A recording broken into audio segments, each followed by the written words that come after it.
So I'm Pifan from the Green Collective. Thank you for joining us this evening on this topic of eradicating poverty. Would like to inform you that we are recording and streaming this live on Facebook. And so for this evening, yes, we are touching on the topic of eradication of poverty because for this month on October 17th is the month of International Day of eradication of poverty. And so as part of our Kampong Chat series, we are talking about this. So before that, let me just give a quick introduction of the Green Collective. Let me just share my screen.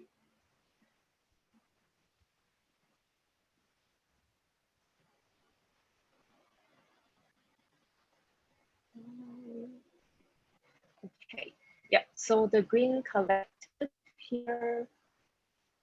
Yeah, so the Green Collective is, the Green Collective, we are a collective of over 40 brands. Here, what we do at this collective is we help each other like a kampong, where all these 40 sustainable brands, we are small sustainable brands that advocate sustainability, whether in terms of environment, whether in terms of social issues. For today, it's social issues. And so we are available at Funan, and we are also available online, our online store. So today, to thank you guys for participating in this chat, we are giving a 10% off. You can just key in the discount code that is only applicable for today at our online store. Yeah. Okay, so back to the topic on poverty. Yep.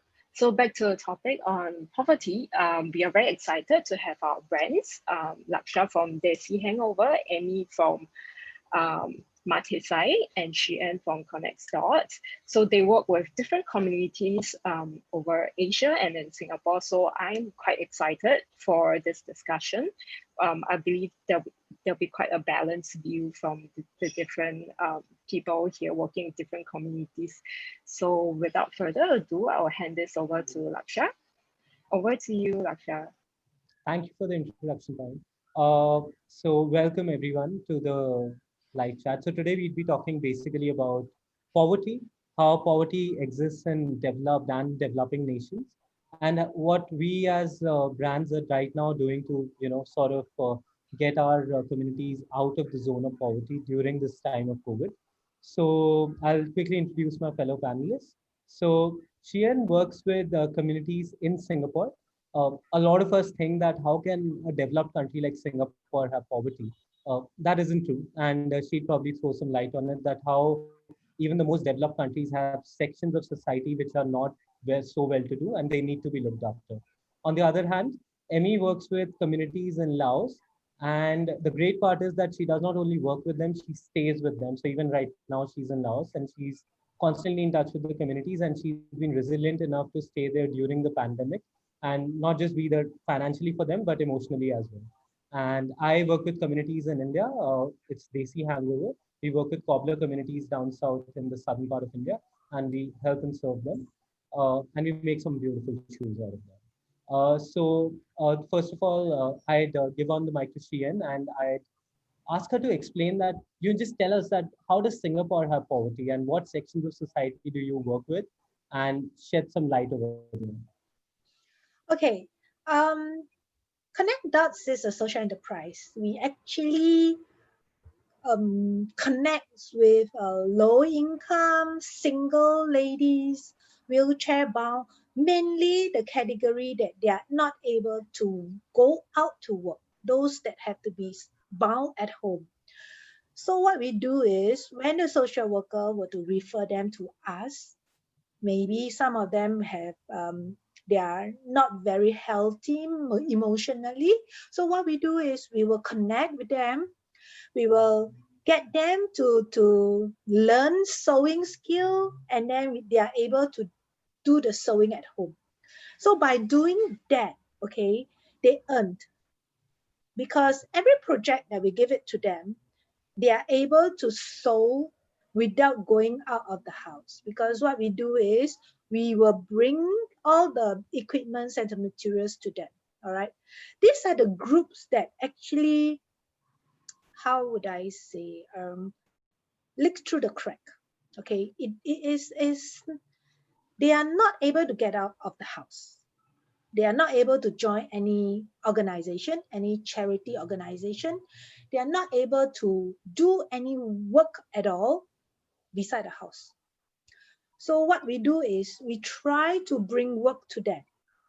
So far, Singapore, there's not many companies that is doing that because it's very labor intensive. Just like to quote an example, I have this beneficiary. Today, this year, she's about 70. She has been working her whole life, single, not married, okay, until retire at 62. After 62, she tries to look for a job. But because she has some movement problem, she's not able to find any job until until at age 67, when she connects with me and she starts sewing at home. Okay, so this group of people, all right, she's very healthy physically, mentally. Okay, she's young in heart, but because she has difficulty walking, she feels pain when she walks, and it's not something that can be cured in a short period. So these are the people that they want to work, but because of their immobility, they are not able to. So what Connezt trying to do is we try to bring work to them so that they can work from home. And That's beautiful, Priya. That's beautiful that you're working with these communities and you're helping them out. Also, one thing that I forgot to tell that you guys can post questions, and maybe if anyone wants to learn sewing from Connect Dots, you can just post it in the comments and we'll be happy to connect you to see him. And I'll come to Emi now. Emi, so you've been in Laos and you've been there during the pandemic. So what does Matisai exactly do? What is the ground reality in Laos? And what are you thinking? How's the pandemic been and how are you guys going to come out of it? Yeah, well, so we normally would have been now starting high season. So during the last 6 months was low season. So we're used to not having many customers. So it wasn't that unusual, that the slow period. But now it's like the weather's cooling down. It's the best time to be here and there's no one here. And all of the hotels that we had a consignment in, they are closed apart from one. And they're getting local tourism. So we've had they've sold 2 items in the last couple months.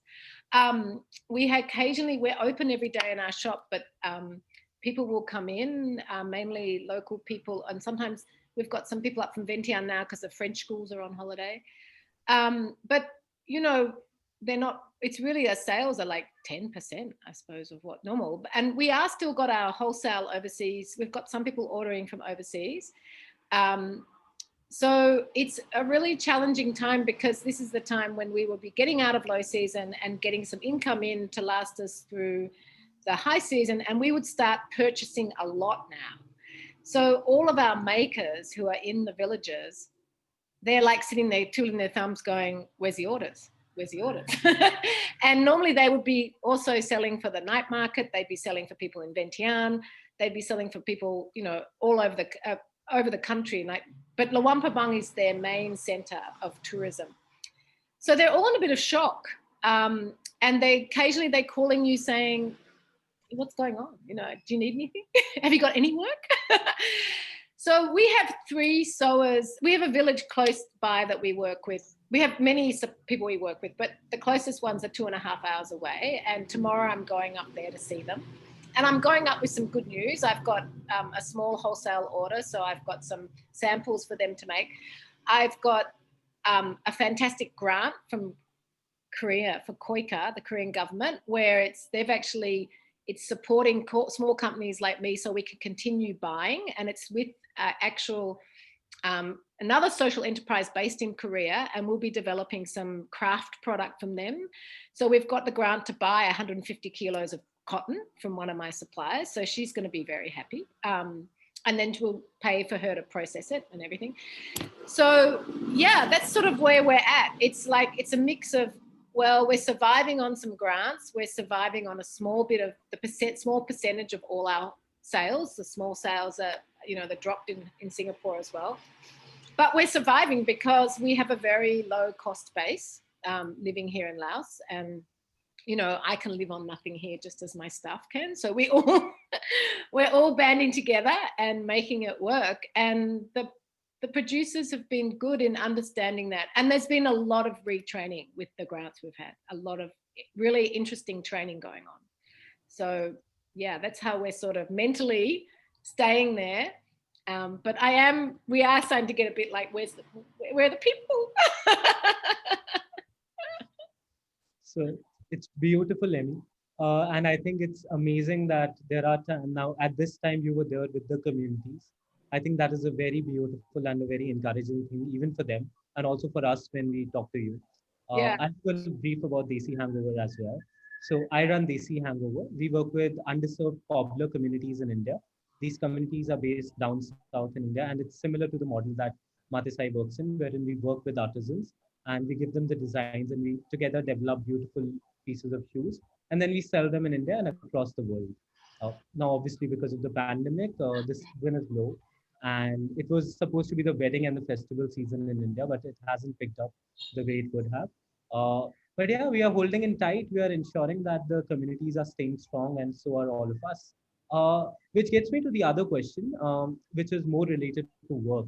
So for us, at least at Desi Hangover, things have moved from a physical retail to a more digital side of things.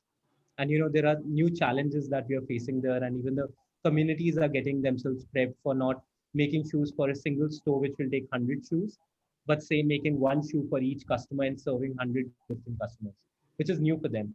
So that is one challenge that we are facing. I'll be happy to hear that what are the kind of challenges that you faced during the pandemic, and what are certain learnings that you have had towards the end of it. So Amy, you can start, and Shian, you can add to that. I think the first challenge has been the skills adjustment from the staff. We have a very small team. I have 2 girls that I retained because the other staff I had was just doing the shop, which we didn't have any customers, and they were part-time anyway. So I've had 2 girls with me for about 7 years, and it's been, I've had to train them a lot on the computer, more skills on, we've got them actually making samples here so that we can send them out to the village. So we've brought some work into the shop that normally we wouldn't bring in, but because we're developing a lot of product at once, which we normally don't have time to do. So yeah, there's been like, they've been great. Like they've been learning embroidery. They've been, we've been doing a lot on the computer, photography, because the English skills are not here. They speak English, but it's very hard for them to write English. And this is, everyone says, oh, you can just go online. Well, you can't just pivot your business online when no one can understand what's going on with the computer. And they've actually skipped the computer generation. They've all got phones, but they don't understand how they work. So that's been a real challenge for us. So I've learned to not try and get them to do the more difficult stuff, but I've learned what they can do and where they can really help me. So now we just had a Lao guy, a videographer, photographer I've worked with. We just had him train them on how to use the camera properly. And it's really helpful for me to have them take photos of all the stuff that we've been doing. So now I can help me with my marketing. But that's been one of the biggest challenges, definitely. I'm happy you are teaching them how to fish. Yeah. So that's nice. Yeah, there's a lot of different fishing skills. So she, coming to you, what are you doing and what are some of the challenges that you have faced and how you overcome them? Okay, before COVID, Connezt, like I was saying, Connezt survives events, live events, private events, school events, public events like the Purple Parade. What we do is we will set up booth, we will showcase our product, and people can actually come, they touch, they feel, they ask questions, they understand, and they get interested. All right. So when the COVID starts and all my events cancel, it's we become empty. It's like basically there's nothing we can do, because before that we don't really have time to go online, because all the live events, all the booth sellings are getting most of our time. So we actually were quite lost, because none of us are very good with computers, especially, I mean, you can be good with computers, but that doesn't mean you can market and advertise on the media, right? I mean, you know that. Yeah. So we were having a lot of difficulties there, all right? Until a customer were asking us to make masks. We did not touch masks. So it's a matter of no choice, because my beneficiary, they could not continue to sew with what they have been sewing, because there's no sales. My warehouse is storing up. My cash flow is tight, because I need to pay them once they finish sewing. So when customer asks for masks, we have to learn to make masks. We have to go to them individually to teach them to make masks. And that is how we survive. So we survived the first 2-3 months sewing and selling masks. After that, I start getting close to the company, close to corporate there, which they want to order masks in bulk, or they want to order gifts sometimes. Now there's a lot of people that is letting go of staffs, right? So sometimes they want to be nice, they want to buy souvenirs for the staff that goes away. All right, we try to make it nice, we try to do all this. We open up a new concept of, we develop products for customer. That means customer do not actually have to buy what we have. They can actually, based on their requirement, we create the product just for them, especially for them, all right, for their company, with their company logos, everything just for them. So this is something new that we are doing, and we are trying to do it more, because it's, and at this point of time, I am still struggling with online marketing. I'm still struggling how to advertise on Facebook, Instagram, and this is the skills that all of us are going to have to learn, probably, because everything is digital now. It's a survival skill. So this is one of those biggest challenge, how to bring your company out and shine on media. Sure. Indeed, I think it's amazing that you've started making masks, and I think that's a great way to use pandemic to your opportunity and keeping the communities afloat. That gets me to a point wherein, like all of us work with communities, and though we all are smiling right now, we know back of our heads that we have to pay the communities by the end of the month, or whatever our payment cycles is, because we know it's not just us, but a couple of tens of or maybe hundreds of families that are dependent on us for their day-to-day meals and everything. And we are also not people who are used to charity.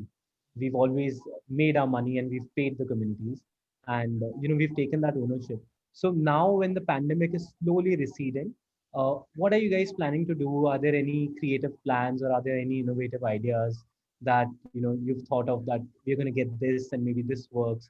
Or if you've already made some contacts, or if there are things that you're willing to do and just put it out in the universe, that maybe this is what Matisai would want to do, or maybe this is what Connecting Dots would want to do. So Amy, if you could start and just tell if there are certain things on your head. Well, we've had so much. We actually have had quite a lot of help. Well, actually, one of the projects we did, which was sewing, was sewing with a group up in Luang Namtha.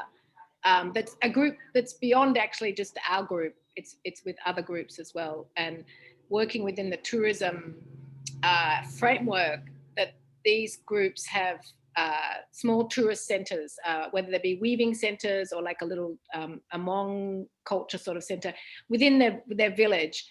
So we're working with these women, and this particular project was going to happen whether COVID happened or not. And we are training them to sew and developing products, post-pandemic products for people, whether it be, they're in a corridor that gets a lot of tourists from Thailand and China. And the tourism department has had this great project where they've, with New Zealand tourism actually, that's connected the dots around this beautiful town, this beautiful valley, the Luang Namtha Valley route. So we're excited because we go back in December. We've already done it 3 weeks there. We go back in December once because now they're busy with their rice. So the great thing about Laos is everyone's now, unfortunately in the south they've had terrible storms, but in the north, the rice harvest has been very good. We've had a good wet season, so they're all harvesting their rice. The rubber is still being harvested. And so by December, this quietens down, and then they can go back, and we're actually going back with actual samples for them. So this will be, I'm working with the teacher that we've got, and we're going to do up some samples that actually are specific to their communities and what they do. So whether it's Hmong embroidery or lantern embroidery, their colors they use, or Tai Dang weaving. So that's it's going to be a huge amount of new products for us out in the market, that's the challenge as we go back to marketing, is how are we going to make sure we can sustain that in the post-COVID timing. So that's what we're going to, and then we've done the same in Savannakhet. We've got a whole new sort of product range out of this fantastic, it's a Centre for Women at Risk of Trafficking that we work with in Savannakhet. And we actually got a grant from Asia Foundation to work closer with them and help them with their website and other things, like actually develop their centre as well. So we have a lot of challenges moving out into COVID, is that we're going to have all these, we have really fun new product, but how do we break the noise and market it slowly over time so people don't go, oh my God, what are they doing? So that's going to be our challenge, is actually, having a lot of stuff out in the market, new stuff. I must say, Amy, you have a lot of good problems to handle. I think as your spirit comes out as a true social entrepreneur who's always like pouncing on, hey, you know what, I'm going to develop another center, whether it be or not. COVID or no COVID, the project has to go on. Well, so I think the thing is too, is as a company, we think beyond ourselves. So we have long partnerships with people, and they have their own centers and they have their own businesses. So we are a small part of their bigger life, but we share skills a lot. And I think that's what's been our success. And that's why we actually get support from NGOs, because we can do that work on the ground. We are on the ground, and we understand where the work's going to have a bigger impact in post-COVID. We're not the sort of people that go in there and say, oh, we're experts, we know what we're doing, and then walk away. We actually we're with them in the whole journey. So most of our artisans, if they join us, they're with us for a long, the journey goes on. It doesn't just one-time project. So that's the beauty of it, is that we all develop together, and they teach me things and we teach them things. And it's a ride. And that, it's the beauty is it's their own businesses. They're at home, they work at home, and their businesses in the end are their businesses. They're not our business, and we're fortunate, unlike you probably, in that sense that we pay per piece, which actually during COVID is great because you don't have to lose people then. The per piece payment actually works better in a structure like this, in a time like this for us and for everybody. Yeah. Indeed. Perfect. That sounds really nice that finally there is hope for the post-COVID scenario. And, what about you? What's your plan? What are you planning to do next? Actually, basically, our situation is very similar to Amy, right? Because during this period, we just have to create a lot of new products. Yeah. Because we have to attract new audience. We have to do things that we have not been doing. So hoping that another set of audience are able to actually see us, like the company, like trying to go into corporate gifts, or doing corporate gifts, corporate souvenirs. So even though, but the difference between me and Emmy is we don't really touch on tourists.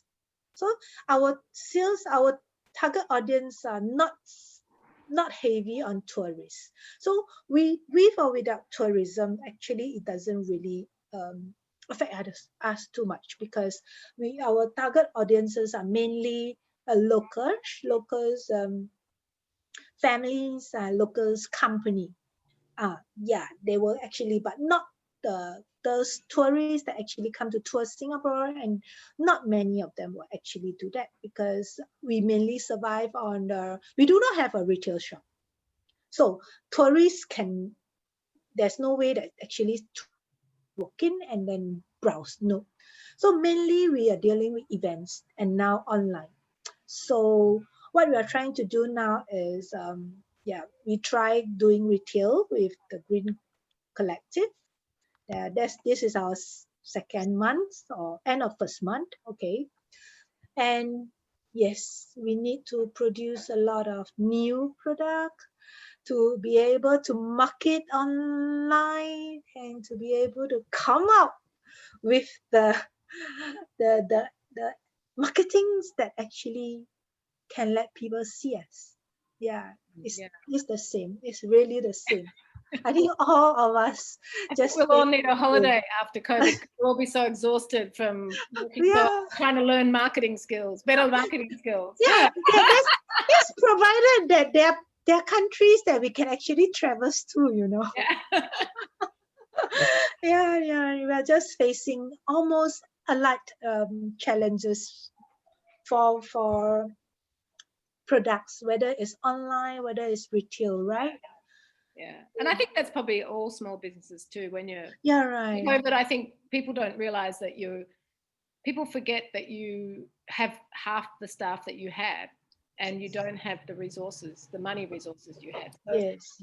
People sometimes are asking you to do a lot of things, and it's like, oh, I don't know how I'm going to do that. Yeah. But you'd love to be on board, but you just don't have the time or the people. Yeah. Sometimes you don't have the time, you don't have the resources, you just can't. Just can't.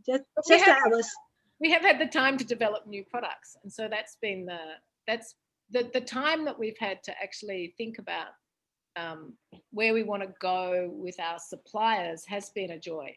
One good thing about COVID, I found, because I've been able to see better. I've not been so operational, so I've been able to see where I want things to go. Whether that's the right way or not, we'll see. To look for new suppliers, because you need new products, you need new supply, so you have more time to actually source around. Because what we do is we go deeper. We try and stay within, because we've got like 30 odd communities we work with, so we can't, and individuals or centers. So what we try and do is just go deeper with the people we have, and that tends to work better for us. Just to teach them more, to do more than what they have been doing, to learn more. For us, a lot of it's learning. For us, it's a very co-production. So they actually, I learn a lot more working with them too. So having the time, like I've had more time out in the field. So especially being with Seng Savang in Savannakhet, where it's a centre where these women at risk of trafficking will come in, and they'll come in for a short term, and some stay longer. So they'll maybe have a head of a sewing team, might have been there for a year, but then she'll go and start her own business or go back to the village with a sewing machine and work remotely. So then they have that issue of not being the consistency. So I didn't actually realize this when I first started working with them, but because I've been working so much with them lately, it's been really interesting sort of understanding more the constraints of how we're going to work with them moving on. And, those sorts of things I think are really important when you're working with a group of, as you are too, people at home, where you're working with people that they have the technical skills, but you're not sure how far you can push them, and what you might have to be lenient on. If something comes in like a big order, how are you going to cope with the customer and handle that? So I think those sort of having the time to understand their constraints is really important. Yes. And then It's- also to see their capabilities, like what they can do that you yeah. sometimes you don't know, and you find they can do some really great stuff. You're like, oh, let's do that. Let's go on that track then. It's She's like sorry a to cut you there. bonding time. She's sorry to cut you there, but I think we've reached the Q&A time. So we'll have to first ask the audiences. If I've already got a few questions, but I'd actively ask all of you that if there are some suggestions or questions, if you could post to us, it'll be great to talk to all of the participants. And I'll ask you the question that I've already received. So what are the myths about poverty? Uh, Amy, do you want to go first? Do you know a myth about Well, poverty? I think for me, coming from big cities, when I lived in Australia, I was a big sister, and like you said, people don't think there's poor people in Australia. And what was poverty was, the young girl that I was mentoring was the poverty is that, well, she wasn't. She was quite well fed. She went to school every day. There was no issues. But when it came to she didn't have any extracurricular activity. She didn't travel on a plane. 13, whereas most kids are able, had already been on planes and been traveling, whatever. So then I come to Laos, and I think urban poverty, when it is true urban poverty, is horrendous compared to a country like this, where even Luang Prabang, when all the businesses have closed down, like the Lao, we always say they're famous for having a pinong. They've always got a cousin somewhere. And if not, they'll go back to the village. So we saw for 3 months, we saw people going to temple and having time out. We saw people going back to the villages and helping with the rice harvest. So a lot of them are doing that now. And then they'll come back and see if there's work in the city once the agricultural work is over again. So poverty to us is, we actually very rarely can work with very poor communities because often they don't have the handicraft skills because they're too poor, they're trying to survive. So, but what we say it's beyond poverty is what we say is what we give is that extra money that means the kids will have a better education, that their healthcare is better. So it's that it's beyond just sustaining themselves. So that's my evolution thoughts of poverty. See, what's your point of view? To me, it's not so. I think when you talk about property, yes, money is very important, income is very important, but basically a lot of them emotionally and mentally, they are not very healthy too, in a way. So they tend to be inferior, they tend to be depressed, they tend to feel that they have no way out. All right. So not for Connect Dots, we try beside, okay, making them feel able to have an income, all right, however minimum, okay, we try to make them feel rich as a person. We want them to know that, okay, you're still useful, you're still, there's still self-worth there, you're still able to contribute. The most important is they are still useful to contribute to the society, contribute to helping people, like from one, like what Connect Dots try to do is we try to collaborate with another charity organizations so that our beneficiary directly and indirectly, they'll be able to contribute and they'll be able to help too. And that's very important because as sometimes when they are in poverty for too long, they tend to have very dark future. They see very dark future. So if you just give them money to them, I think It's not they good. yeah, solve right. everything. Yeah. I Yeah, think so what we try, like what the very common, don't just give them fish, right? Teach them how to fish. All right.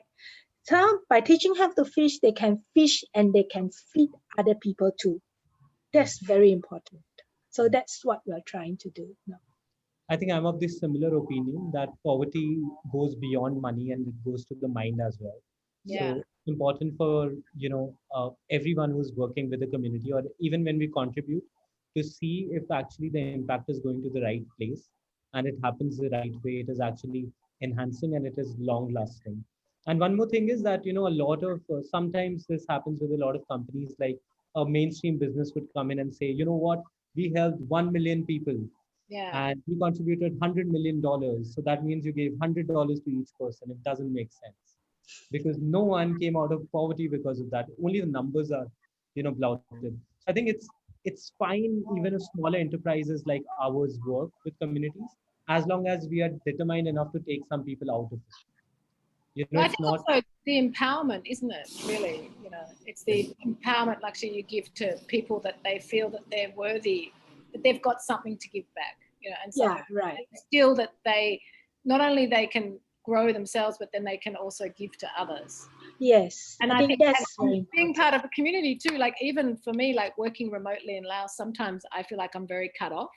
And it's been fantastic having the Green Collective and other people to actually talk with at the same, that same level, because you sort of doing what you do and you sometimes, you get sort of, it's the same for all of us. If we're just stuck in our little environment doing what we do, you're not that rich. But if you engage with other people and you feel the empowerment that you can give other people and they can give you, you're like, oh, it's so much better. Right. I agree. So I've got another question. I don't know if any of us are experts on this, but the question is that how can we as individuals in Singapore take action to break the poverty cycle for these communities? Buy more Desi Hangover shoes, please. That's from my side. No kidding. I think if I were to begin, I think everyone should be more mindful of what they're buying Yeah, and definitely. not just go on the farce of mainstream brands or even smaller brands. You have the right to investigate. So ask questions. And if you really feel for a cause, help them propagate their business. I think that is the best way.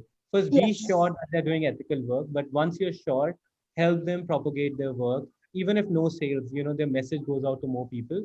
And for people who are not so skilled with digital marketing here, like us, so probably that word of mouth would help until we learn the rest of the skills, which I'm sure all of us would be aced by the end of the pandemic. So probably we'll open an agency together. So what do That's you so think, true. Steve? Yeah, What do so you true. think, Steve? Yeah, I always tell my customer, I say that maybe at this point of time when you meet me, there might be something that there's nothing that you actually need, okay? But in times to come, along the way, there might be something that you actually will need, will want to give. Then just remember us. That is very important to remember us, to create awareness for us, to spread word for us, to let people know that, hey, in Singapore, in Laos, in anywhere, there's actually small companies or small organizations that actually helping a small group of people. Yeah. They always say, you buy from a big brand, you're just financing their car. But if you buy from a small company, you're actually helping them to feed their families. So sometimes it's very, we are very grateful if you do support the small companies that actually we are trying just to teach them to fish, to give them some dignity. And actually the quality of the product sometimes is a lot better too. Oh yes, definitely.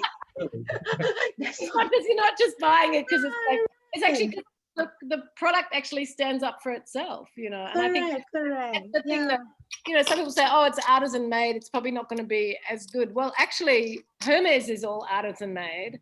And I can say that some of our product actually stands up much better than a lot of the, it's definitely better sewn than some of the fast fashion because, I know that. I know it lasts longer. Yeah, right. Yes, I agree. Yeah.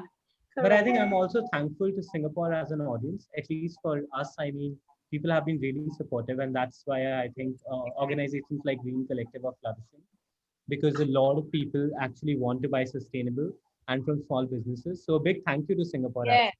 Yes. And keep supporting, and hopefully everyone grows this way. Yes. Yeah, I mean, Singapore's been great for our company. Correct. Yeah, that I agree. Again, they actually do support if they know about it. The word is if they know about it. That's why we would like you to help us to spread the word, to create awareness, okay, to Yeah. let people know that, hey, Green Collective, come take a look. Yeah. Yeah, that would be great. Brands. Yes. Yeah.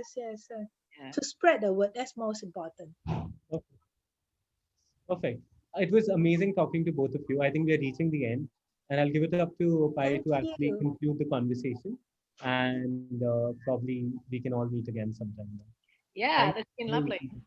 Yes. Yeah. Thank you, everybody. Thanks a lot, Pei Thank Fin, for you. organizing. Thank, Yes.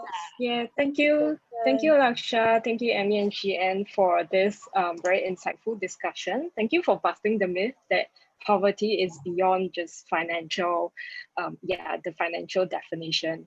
I think it has, it has been insightful for a lot of us. And also thank you for letting us know what we can do to break the cycle of poverty, like how individuals can